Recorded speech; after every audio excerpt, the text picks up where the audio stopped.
So here goes a video on preparing for the science portion of the ACT. Not exactly a classroom, but it's Saturday morning, so going to bring it for you guys today. Hopefully you're able to check out some practice tests. If you're with Stewart's Creek, you're a junior, then you definitely have practice tests available. Remember, they're going to be outside my room every day, excuse me, every day, leading up to the March 17th ACT. If you're just following this online, you can always go to powerscore.com. They've got 4 free ACT practice tests right there. Number 1 on that list is actually the ACT from, I believe it's July last year, because I took that one and I'm pretty sure I recognize that, or a big old portion of that. So anyway, when you're getting ready for the science portion of the ACT, there's some misconceptions out there. Maybe it works for some people, not for me. Some people say go to the questions first. That's fine, but I think I have a better way, or at least it has been for me. So what I would do is do not read. Don't read unless you absolutely have to read the passage. Well, how am I going to know that I have to read the passage? Because the question says, according to the passage. It doesn't take brain science right there. Excuse me, rocket science. But anyway, so if the question says according to the passage, we'll be very specific about that. But anyway, more to that in a minute. So all of the passages except for one are going to have graphs, charts, diagrams, tables, things like that in it. All right. So if you refer back to my previous videos about reading, most of what we do is really about processing information. When we're talking about the reading, we're going to be processing it based in paragraph form, MLA form, things like that for the nonfiction passages.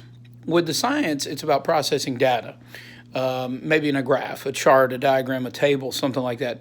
Now, it's not about understanding it.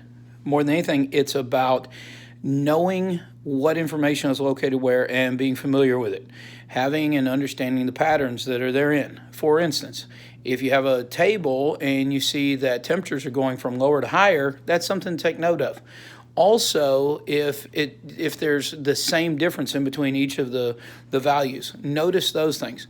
So the process that we do for that is called skimming. Okay, now it's not skimming like we would on the reading passage, but it's just making yourself familiar with the data, what's located where, and looking for patterns within that. You want to give yourself about 1.5 minutes to do the skimming on each of the science passages. Now, for most of you, it won't take you a full 1.5 minutes. First few times you practice it, maybe a little bit longer. By the time you practice it 5, 6, 7 times, something like that on different passages, you're going to be looking at being able to do that in about 45 seconds to a minute max, depending upon how many graphs, charts, diagrams, everything like that there is. So anyway, so we'll do the skimming. Like I said, 1.5 minutes there for the max. Then they'll leave you about 3.5 minutes for question and answers. Okay, go to the questions. Then you want to, again, like the reading, you want to think about it. All right, where is the answer located? On many of the questions, usually 70 to 80% of the questions, you're looking at being able to go right back to the graphs, charts, diagrams, be able to process the data, make your way in and through it, manipulate it, be able to answer those questions. Okay, about 20 to 25% of the time, you're going to be looking at questions that are in the passage itself. Now, again, we didn't read it because that just slows us down. But what you want to do is you want to find, if it says according to the passage, you want to look for key words in the question, maybe a key phrase, something like that, something like fastest, slowest, anything like that, and then go and find that key word or that little passage, that little bit of a snippet of words, little phrase, find it up in the passage, and that will help you refine your search area. It's going to go to a smaller area right there. All right, then eliminate the answers, select the correct answer, and move on. Okay, so you're looking at 5 minutes total per passage, and that's for the ones that are not all reading. On most ACT exams, they're going to have one passage that has an all-reading concept to it.